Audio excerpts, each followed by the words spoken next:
Hello दोस्तों, आज की कहानी हाय पिघलती सिल्लियाँ। दोस्तों, मज़ेदार हिंदी कहानियाँ सबसे पहले देखने के लिए आप मेरे चैनल को सब्सक्राइब कर लें। उसके और मेरे बीच बर्फ की टिनों सिल्लियाँ जम चुकी हैं।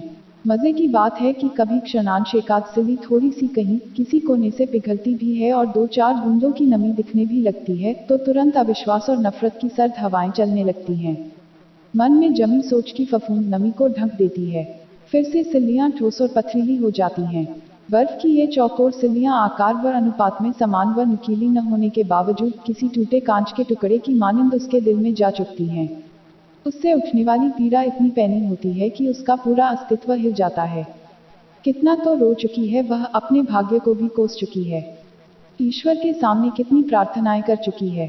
पंडितों की बातों पर विश्वास कर जिसने जो उपाय करने को कहा उसने वे भी किए, आज सब कुछ करवाती है। शायद इस तरह से ही सिल्लियां पिघल जाएं, पर सब व्यर्थ गया। गुजरते समय के साथ सिल्लियां इतनी सख्त होती गईं कि पत्थर की तरह ही लगने लगीं।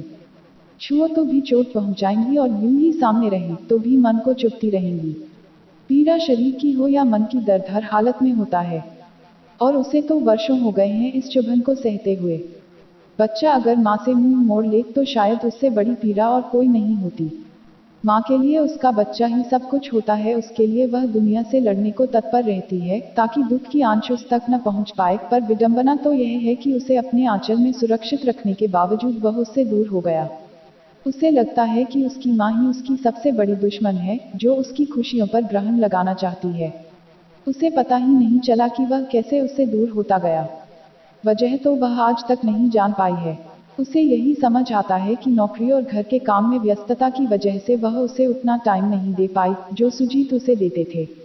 उनका खुद का बिजनेस था और वैसे भी किसी चीज की कभी परवाह ही नहीं की थी, इसलिए उनका मस्त रहना शिवम को बहुत भाता था। घर बाहर की सारी जिम्मेदारियों से चूर वह अक्सर झुंझला जाती थी और सुजीत पर आने वाली खींच और गुस्सा शिवम पर निकाल देती थी। पापा को देखो, वह कितना कूल रहते हैं और एक आप हैं कि हमेशा चिढ़ती रहती हैं। शिवम अक्सर उसे कहता और वह फट पड़ती, पापा जैसी मस्त लाइफ नहीं है मेरी। दोपहर बाद घर से जाते हैं, न काम की टेंशन है न घर की। थकती मैं हूँ, वह नहीं तो कूल तो रहेंगे ही।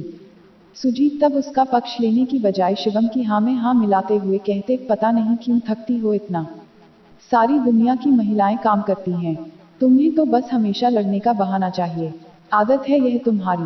सुजीत के साथ साथ धीरे धीरे शिवम भी उसी टोन में बोलने लगा और अनजाने ही उनके बीच एक खाई बनती चली गई। सुजीत ने उन दोनों के बीच मीडिएटर की भूमिका निभानी शुरू कर दी और माँ बेटे के बीच मौन पसरता गया। ऐसी कठोर सिल्लियां शिवम के मन में जम गईं कि वह उन्हें पिघला ही न पाई। विदेश में पढ़ाई करने के लिए जाने के बाद से उनके बीच की शब्दों की टूटी फूटी कड़ियां भी टूट गईं। वह तरसती ही रही अपने बेटे से बात करने के लिए। सुजीत ही थोड़ा बहुत जब मन होता तो उसके बारे में बता देते। दूरियां खत्म करने की बजाय न जाने क्यों सुजीत उन्हें और लंबी करते गए। ऐसा कैसे हो सकता है कि एक बेटा अपनी माँ से नफरत करे?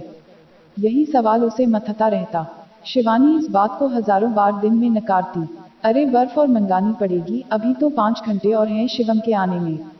जेठानी के स्वर से वह अपने मन के भीतर छिपी अनगिनत वेदनाओं की गठरियों की गांठों को फिर से लगा उनकी ओर देखने लगी। शिवानी, यहाँ आसपास कोई मार्केट होगी न जहाँ से बर्फ मिल सके? जेठानी ने उससे पूछा। वह आज ही सुबह इंदौर से दिल्ली आई थी। यहाँ के न तो उन्हें रास्ते पता थे और न ही बाजारों के बारे में कोई जानकारी थी। धीरे धीरे बाकी रिश्तेदार भी जुट रहे थे, पर चूंकि परिवार में और कोई नहीं था इसलिए शिवानी को ही सारे काम करने पड़ रहे थे। घर में कौन सा सामान कहाँ रखा है यह उसे ही बताना पड़ रहा था। चादरें कमरे में बिछा दी गई थी, कभी पूजा की कोई सामग्री चाहिए, कभी रसोई में से कोई पुकार लेता। हालांकि उसकी मौसी उसे बार बार हिदायत दे रही थी कि ऐसे में उठते नहीं हैं। तू बैठी रहे, रिश्तेदार तेरे पड़ोसी जानकार सब आ रहे हैं, तेरा उठना ठीक नहीं है। पर क्या करे शिवानी, भाई बहनों ने अंतिम यात्रा की सारी तैयारियां कर दी थी, पर उन्हें भी तो बताना ही था कि कहाँ क्या रखा है। व्यस्तता कई बार आंसुओं को आंखों में ही कैद कर देती है। कहाँ है उसके पास शोक मनाने का समय? अभी तो यकीन तक नहीं आया है कि सुजीत चले गए हैं। सब कुछ कितना अचानक हुआ। रात को ही तो अस्पताल ले गई थी, डॉक्टर ने कहा हार्ट अटैक आया है। पर कैसे, कब? बिल्कुल ठीक थे यह तो, कोई हार्ट प्रॉब्लम भी नहीं थी। शुगर पेशेंट के साथ ऐसा हो जाता है। आपने बताया था न कि शुगर काफी घट बढ़ रही थी।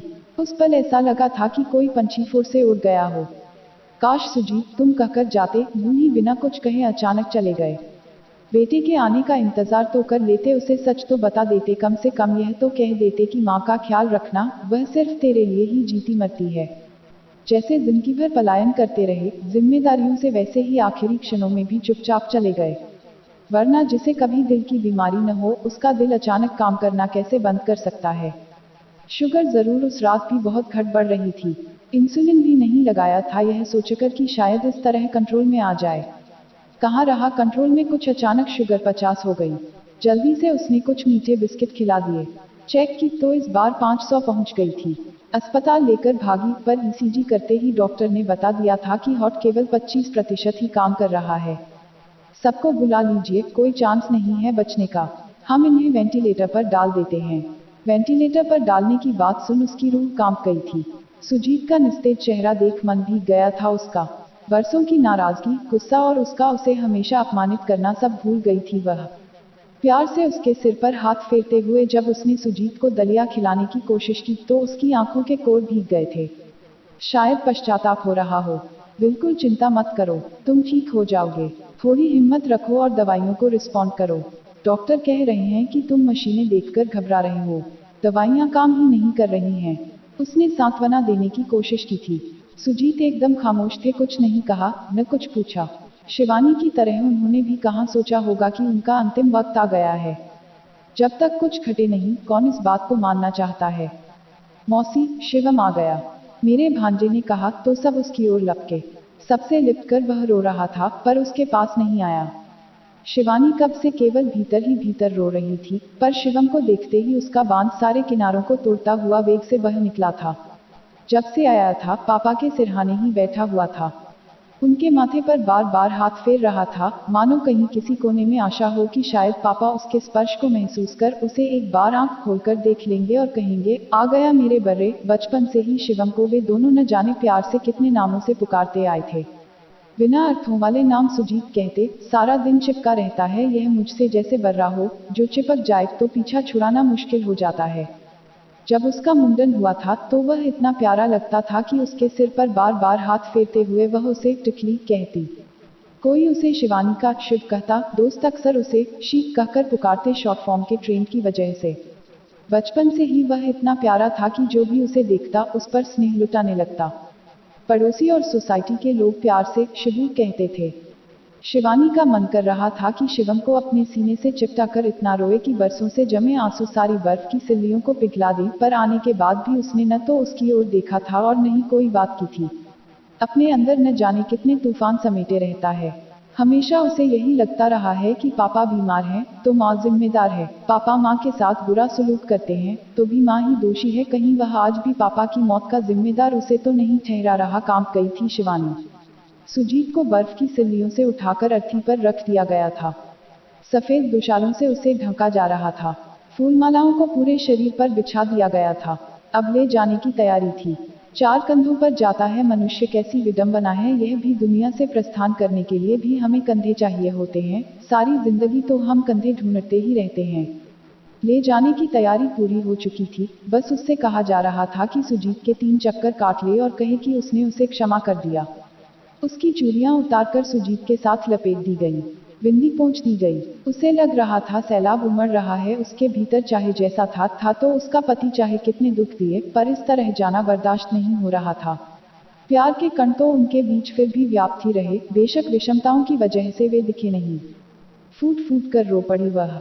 लिपट गई सुजीत से, आखिरी बार महसूस करना चाहती थी उसे। रुदन का हाहाकार मानो फैल गया था, तभी शिवम ने उसे उठाया। पल भर को दोनों की नजरें मिली। उसका पूरा शरीर कांप रहा था, आंसू गालों को भिगो रहे थे। शिवानी ने कुछ कहना चाहा कि तभी शिवम ने उसे गले से लगा लिया। मत रो मम्मी, शायद ऐसा ही होना था। संभालो अपने आप को, मैं हूं ना। आप रोओगे तो पापा को दुख होगा, उनकी आत्मा को शांति नहीं मिलेगी। जाने दो उन्हें चैन से। उसका और शिवम का रुदन कमरे में भर गया था। नीचे शब्दा की गाड़ी खड़ी थी। वह नीचे जाने के लिए सीढ़ियां उतरने लगी। बर्फ की सिल्लियां पिघल रही हैं। कमरे में पानी फैल रहा है, इन्हें उठाकर बाहर फेंक दो। बुआ ने कहा। उसे लगा सारी सिल्लियां पिघल गई हैं।